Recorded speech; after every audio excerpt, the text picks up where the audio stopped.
Ya, saya coba absen dulu ya, daftar hadir dulu.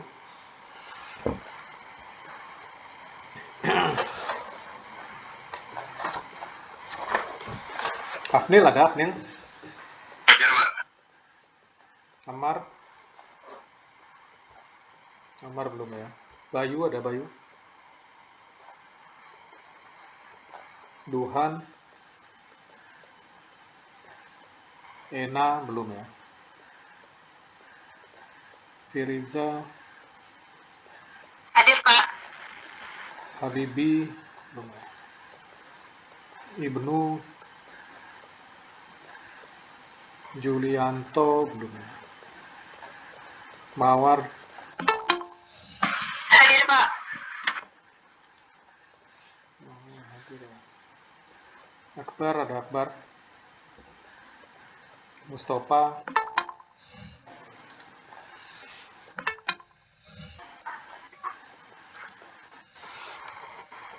Putrini? Hadir, Pak. Novia? Nur Rizky?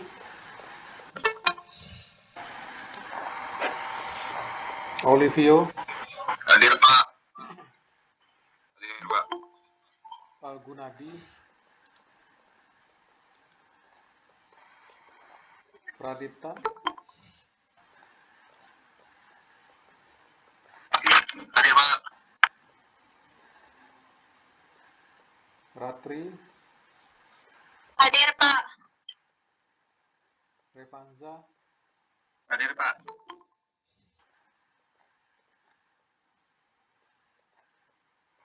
Rezeki? Hadir, Pak. Rian?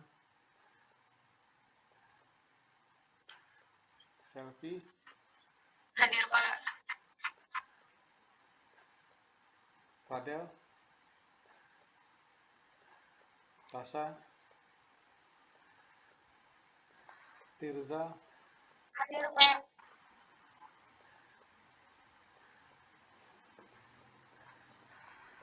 Ya, jadi ini pertemuan ketiga ya, pertemuan ketiga metodologi penelitian. Sebentar. Kamu sudah akses itunya apa? Sudah akses e-learning? Sudah belum?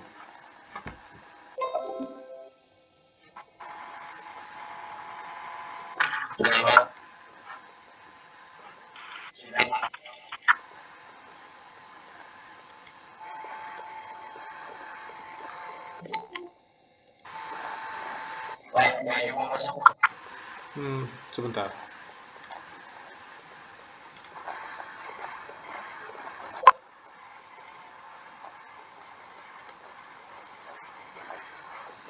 Oke, jadi tadi sudah saya letakkan di sini pertemuan ketiga itu ya tentang kelanjutan proses penelitian ditambah dengan kriteria penelitian, kemudian permasalahan yang dihadapi oleh peneliti eh, yang umum terjadi ya.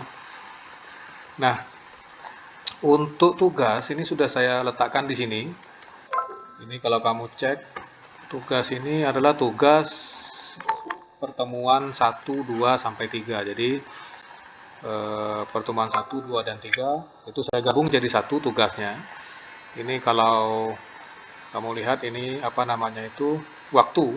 Nah, waktu penugasan terstrukturnya itu 300 menit. Jadi kamu punya waktu 300 menit sebenarnya untuk menyelesaikan ini. Walaupun sebenarnya kalau dilihat ini soalnya ini, tetapi ini nanti kamu akan agak fokus di soal poin nomor 6 itu kamu mesti baca ini apa nama itu makalah dengan judul Justifying Research Method itu mesti baca, kemudian kamu ambil simpulannya bukan hanya satu bab kesimpulan ya, artinya apa latar belakang yang dia lakukan di dalam itu, dalam paper itu, kemudian apa tujuan dia melakukan itu, kemudian metode dia seperti apa, kemudian apa kesimpulan dia. Nah, ditulis bukan ditulis ulang, tetapi kamu ambil intisarinya.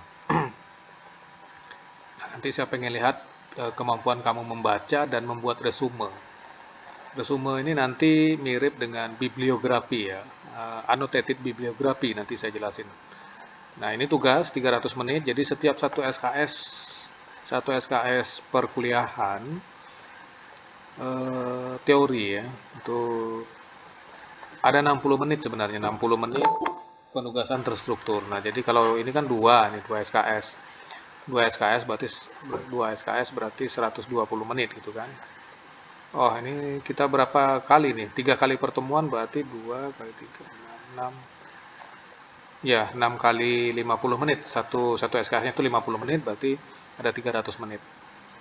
Nah, kemudian untuk submission-nya di sini nih. Kamu bisa klik ini nanti. Submission-nya keliru saya. Tugas. Iya, submission-nya klik aja ini judulnya tugas 1 nih ya. Nanti di terakhir itu tanggal 25 Sabtu ya, tetapi di sini tertulis ya Sabtu, benar. Sabtu ya, 23 Sabtu tanggal 25 pukul 11.55 PM ya. Nah, itu batas terakhirnya nanti untuk pengumpulan tugas. Nah, silakan dikerjakan, dibaca. Nah, untuk pertemuan ketiga kita mulai hari ini sekilas. Saya ada meeting tadi dengan ini program pusat, program dari Dirjen Pendidikan Tinggi Vokasi. Tadi baru selesai hampir jam 12. Oke, coba dilihat ini. Jadi ini kelanjutan kita masih dalam pendahuluan sebenarnya penelitian ya. Nah, proses penelitian yang kemarin kita sampai desain apa namanya itu, yang kemarin apa itu?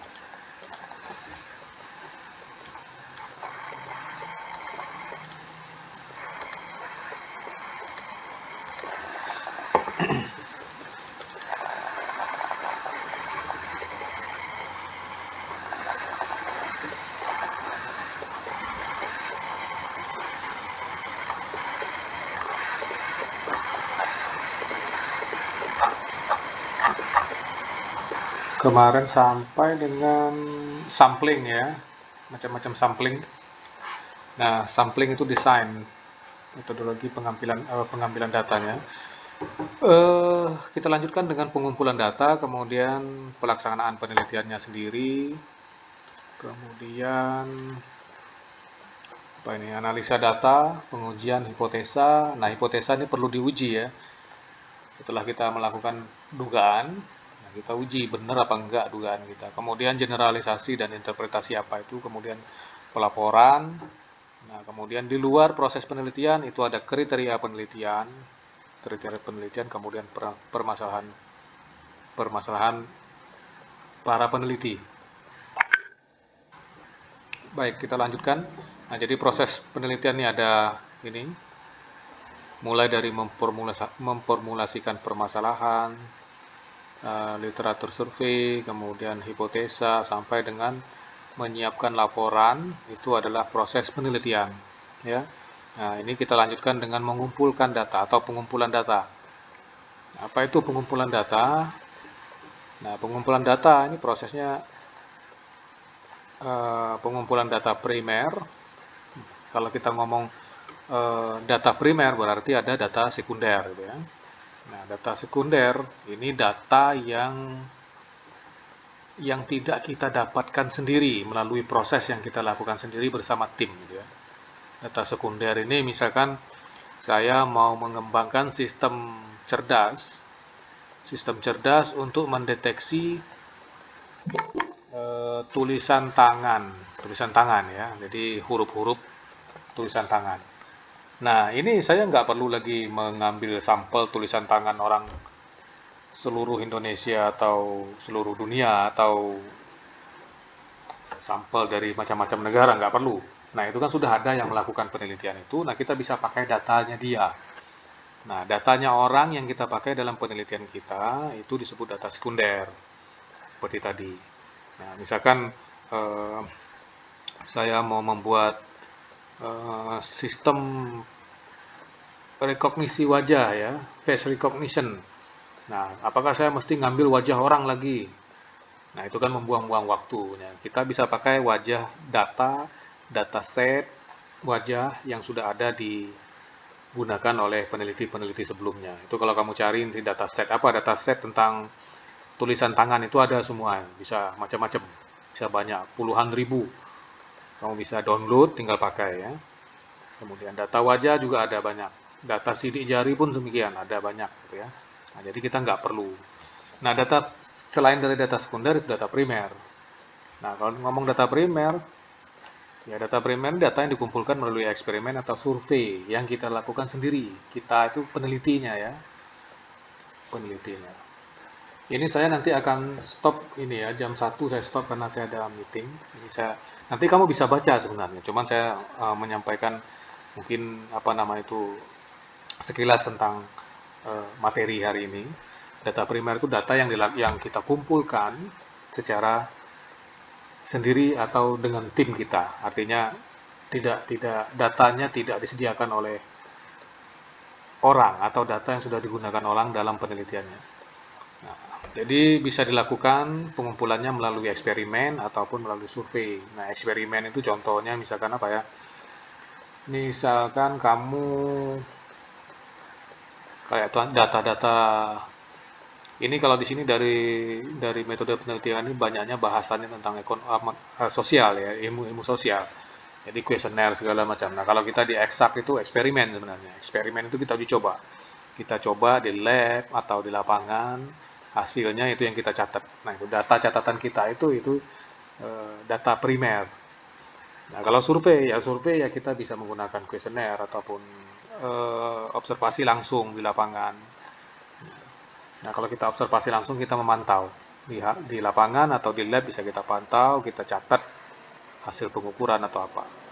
Kemudian survei itu dapat dilakukan melalui observasi. Nah, sama, bisa diobservasi juga, pengukuran juga bisa observasi, wawancara, kemudian eh, dalam bentuk kuesioner ya, ataupun dalam bentuk telepon, ataupun melalui schedule, ataupun jadwalan.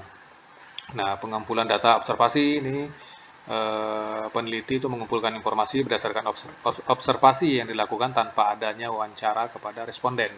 Nah, ini kalau di ilmu sosial ini kita tidak menanyakan ke orang, tapi kita mengamati.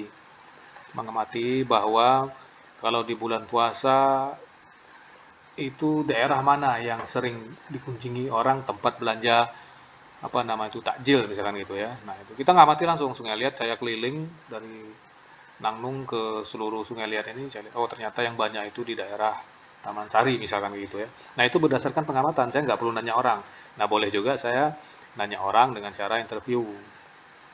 Nah, ini observasi ya. Nah, informasi yang diperoleh terkait dengan kejadian saat ini yang telah lalu ataupun sikap dari responden ini bisa kita lakukan observasi. Nah, ini tadi membutuhkan biaya yang cukup mahal karena kita mesti keliling itu tadi kan. Misalkan kita mau lihat daerah mana yang menjadi tempat apa nama itu tujuan orang-orang membeli makanan atau takjil ya untuk bulan puasa ini di mana. Nah, itu berarti kita harus mesti keliling, keliling lihat di mana tempatnya gitu kan. Nah, ini lumayan biaya yang dibutuhkan cukup besar dibandingkan dengan kita kuesioner misalkan atau survei lainnya. Nah, ini kalau data yang dibutuhkan cukup besar ini agak sulit ini. Misalkan kita mau survei tempat takjil tadi seluruh Babel, maka kita harus keliling Babel itu kan Bangka, Belitung, seluruh kabupaten yang ada. Nah, ini tidak efektif. Kita pilih sendiri ya metode pengumpulan data kita seperti apa. Kemudian, nah ini interview. Nah, interview ya kita bisa langsung interview dengan menanyakan pertanyaan yang sudah kita susun.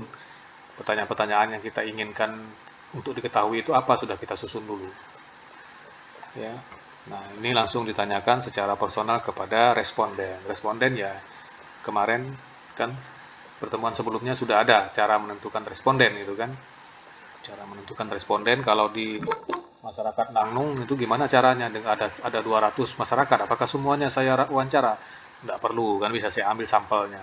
Macam-macam caranya kemarin harus diingat itu ya, nanti kalau dites itu keluar. Kemudian wawancara telepon ini sama aja, tetap wawancara tetapi via telepon ya. Nah ini umum dilakukan di apa namanya itu untuk eh, industri ya. Misalkan kamu pernah kalau terkait dengan produk misalkan ini industri biasanya untuk pengembangan produk dia atau pengembangan penjualan dia, ini dia selalunya kontak langsung ke kita ya. Nah ini wawancara ini tergantung dari kebutuhan peneliti mau ngapain, mau mengembangkan apa namanya itu lokasi usaha atau mau mengembangkan produk. Nah itu bisa lewat telepon dan tergantung waktunya, kita butuh cepat atau tidak terlalu cepat. Kalau tidak terlalu cepat ya nggak butuh telepon gitu kan, kita bisa kuesioner yang dikirim lewat email atau lewat surat itu. Nah ini kuesioner umum digunakannya seperti kita mau tracer study berarti kita kalau kita datangi satu-satu maka akan butuh biaya yang sangat besar ya. Kuesioner ini bisa kita kirim atau sekarang bisa kita buatkan dalam bentuk aplikasi yang tinggal responden tinggal mengisi data melalui aplikasi. Nah, ini bisa kamu baca ya. Ini pengumpulan terjadwal, jadwalnya. Ini tadi ada yang keluar, ada yang masuk. Ini berapa orang? Saya coba cek lagi daftar hadir ya. Amar ada?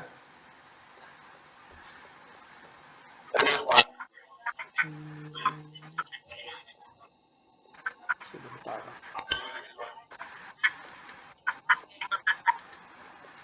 Amar ada ya? Bayu? Duhan ada Duhan? Bayu di mana? Oh, Duhan ada. Bayu di mana? Bukan. Sama siapa? Sama Pradipta. Hena ada? Habibie ada? Ibnu? Ibnu belum ya? Ada ya? Yulianto? Akbar? Akbar ada? Mustafa? Novia?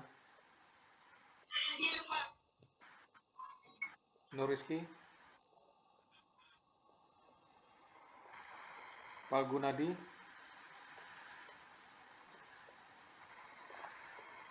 Padel?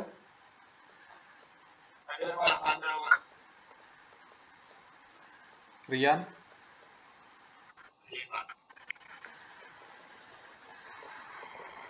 Rasa? Yang belum ada ini Palgunadi ya. Tadi saya lihat ada tadi. Kemana, kenapa? Ya, ada masalah apa? Nah ini nanti kamu baca ya. Ini tinggal dibaca aja. Kemudian kalau yang tidak paham nanti bisa ditanya. Oh nanti saya di grup apa nama itu di LMS-nya ini. Nanti saya buatkan forum nanti ya di atasnya. Nanti kamu bisa apa namanya itu menanyakan atau diskusi. Ya. Nah, proses penelitian yang selanjutnya ini adalah mengeksekusi proyek penelitian ya pelaksanaan penelitiannya lah. Kemudian menganalisa data, menguji hipotesa, generalisasi data atau generalisasi informasi yang didapat, kemudian pelaporan. Ya, pelaksanaan proyek ini ya melaksanakan ya. Jadi artinya kamu mau meneliti tentang algoritma cerdas pengenalan wajah misalkan. Nah, ya sekarang sudah tahapnya melaksanakan, ya berarti kamu mengerjakan proyeknya, coding atau yang lain-lain gitu ya. Nah, ini kalau proses pelaksanaannya itu benar, artinya apa? Kamu lakukan dengan benar, kamu lakukan dengan tim yang memang pertama codingnya handal, kemudian proses yang mesti kamu lakukan itu sudah jelas, maka ini data yang akan dihasilkan itu bisa dipastikan itu bisa diandalkan, artinya output atau hasil dari penelitian itu bisa diandalkan. Nah, kalau kamu pengembangan perangkat atau tools di dalam proyek penelitiannya itu sulit dikembangkan. Artinya misalkan mau mengembangkan sistem cerdas pengenal suara misalkan, nah, tetapi kamu mengcodingnya kurang, maka itu nanti bisa jadi output hasil ini algoritmanya kurang bagus. Nah, peneliti harus memastikan proyek dilaksanakan secara sistematis. Sistematis itu artinya terstruktur, urutannya tuh jelas. Pertama mesti ngapain, kedua ngapain, dalam waktu yang jelas. Karena kalau waktunya tidak jelas ya nggak tahu nanti selesainya kapan. Nah, setelah selesai, kamu mengumpulkan data, kemudian pengumpulan data kalau bisa jadi dilakukan di awal, bisa jadi setelah. Tadi kan pengumpulan data kan dilakukan di sini sebelum eksekusi proyek penelitiannya. Nah, bisa juga setelahnya gitu ya. Jadi kalau di objek tadi proyek penelitiannya itu adalah sistem cerdas, pengembangan sistem cerdas, berarti hasil pengumpulan datanya itu akan dilakukan setelah proyeknya. Proyek pelaksanaan penelitiannya diselesaikan dulu. Baru nanti pengumpulan data. Didapatlah data hasil pengamatan atau observasi, itu didapat bahwa algoritma cerdas yang kamu kembangkan itu mampu mendeteksi wajah orang itu dengan tingkat kebenaran 80% misalkan gitu. Nah, itu hasil yang didapat. Hasil itu didapat dari mana? Dari analisa. Nah, ini ke tahap ini ya, bukan tahap setelah data dikumpulkan, peneliti masuk ke tahap analisanya. Data dikumpulkan, nah, dilihat ini kecenderungannya terlalu sering salah di mana gitu kan. Nah, analisa ini ya, analisa data membutuhkan sejumlah operasi seperti pengkategorian, tabulasi, dan membuat kesimpulan statistik ya. Ini membuat ataunya nggak ada nih, membuat kesimpulan statistik ini ya. Nah, jadi analisa data perlu dilakukan dengan contoh pengkategorian ya. Contoh gini, misalkan ketika pengenalan ini kita mendeteksi tulisan tangan. Nah, ketika kita mendeteksi tulisan tangan, maka kalau angka, maka akan ada contohnya angka aja lah ya. Kalau angka, maka akan ada 10 kategori kan. Angka itu mulai dari 0 sampai 9 kan. 10 kategori. Nah, setelah kita tabulasi, data-data yang kita dapat kita inputkan, kita bisa mendapatkan kesimpulan. Sering terjadi kesalahan di kategori misalkan 0 itu kategori 1 ya. 1 itu kategori 2. Nah, di kategori 2 dan di kategori 8 itu angka 1 dan angka 7 itu sering terjadi kesalahan. Karena angka 1 itu kadang-kadang mirip dengan angka 7 ya kalau orang tulis tangan. Nah, itu contoh analisa hasil kesimpulan. Nah, itu bisa dibuat dalam bentuk statistik. Berapa persen kesalahan mendeteksi angka 1 dan angka 7 misalkan. Terus angka 5 dengan angka 8 mungkin agak mirip mungkin gitu ya. Nah, itu hal-hal yang hasil analisa data. Nah, peneliti harus mengklasifikasi data mentah ke dalam kategori tertentu yang dapat digunakan. Nah, tadi data mentah yang sebelum diproses, data mentahnya itu ya hasil tulisan tangan orang kita kumpulin, itu kita klasifikasikan 0 itu kelompoknya 0, 1 kelompoknya 1, itu klasifikasi. Baru kemudian kita training kan sistemnya, kita latih sistemnya. Itu kalau proyek penelitiannya adalah algoritma cerdas, misalkan untuk mendeteksi tulisan tangan gitu ya. Nah, ini analisa ya berdasarkan hasil tabulasi dan perhitungan persentase dari koefisien tertentu gitu ya. Tadi misalkan angka 1 dengan angka 7 itu koefisien kategori 2 dengan 8 gitu ya. Berapa persentase keberhasilannya? Hipotesa pengujian. Ini kalimatnya pengujian hipotesa ya. Pengujian hipotesa artinya setelah kita melakukan pengumpulan data, kemudian analisa data, nah kita ini pada tahap menguji hipotesa. Jadi awal kita bisa berhipotesa, berpraduga. Misalkan kamu mengembangkan sistem informasi sistem informasi yang proyek kamu itu sistem informasi akreditasi program studi. Nah, kira-kira hipotesa kamu apa misalkan gitu ya. Nah, selama ini setelah wawancara dengan para staf, dengan para petugas, misalkan ya admin, misalkan gitu, kesulitan dalam proses akreditasi kita masih kesulitan dalam mengumpulkan data, sehingga data yang dikumpulkan itu sumbernya bisa bermacam macam sumbernya. Jadi untuk mempermudah kamu mengembangkan sistem informasi. Nah, jadi hipotesa bisa kamu statementkan bahwa dengan mengembangkan sistem informasi apa tadi, akreditasi program studi, proses penginputan, proses pemasukan data akreditasi menjadi lebih cepat, kemudian menjadi lebih valid, misalkan seperti itu. Nah itu. Nah setelah kamu dapat data, kamu cek, kemudian dalam proses akreditasi lihat, oh datanya ternyata memang betul. Ketika kamu cek datanya cepat, ketika dimasukin dari ini di download di upload ke sistem cepat, kemudian valid karena yang input adalah siapa gitu kan.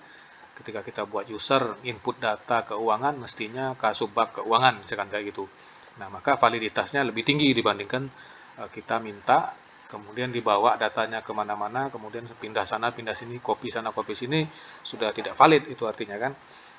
Nah, itu contohnya hipotesa. Jadi hipotesa itu, pengujian hipotesa itu tujuannya adalah untuk mengcek apakah hipotesa kita di awal itu benar atau kebalikannya ternyata salah. Sudah dikembangkan sistem informasi akreditasi pun ternyata datanya masih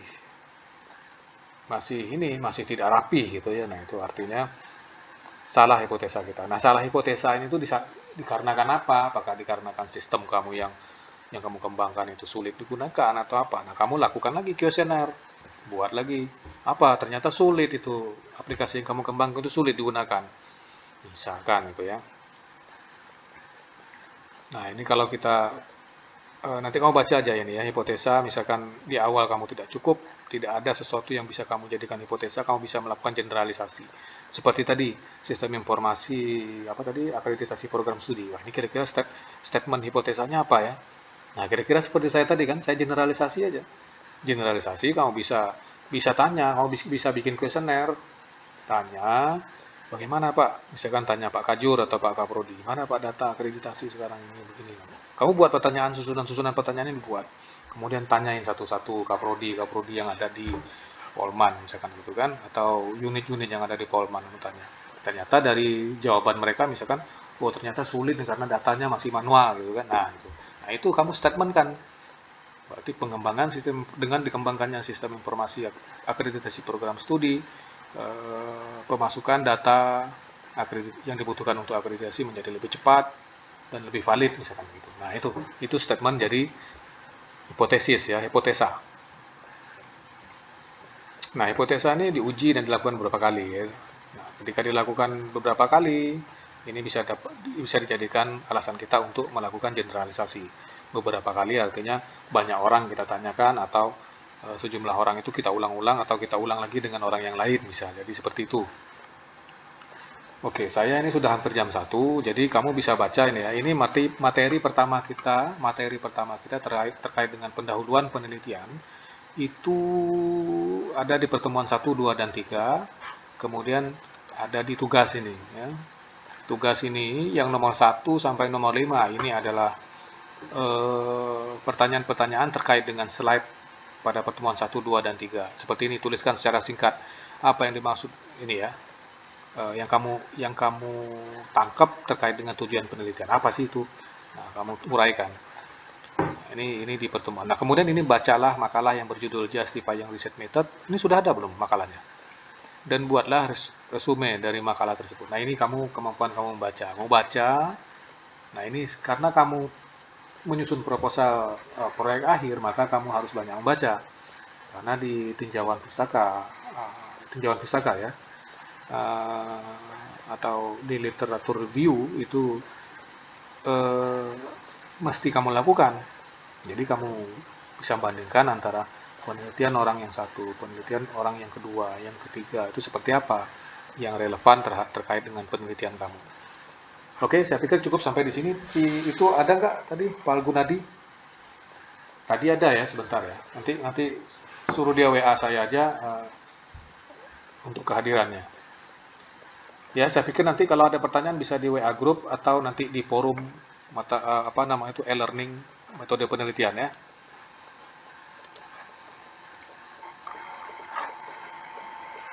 Ya, saya pikir cukup sampai. Pak Gunadi masuk, Pak. Oh, Pak Gunadi, ya, nggak apa-apa. Masih, Pak. Oke, saya pikir cukup sampai di sini ya. Nanti dibaca aja itu. Tugasnya dikerjakan, tanggal submitnya itu hari Sabtu ya. Baik, terima kasih. Assalamualaikum warahmatullahi wabarakatuh.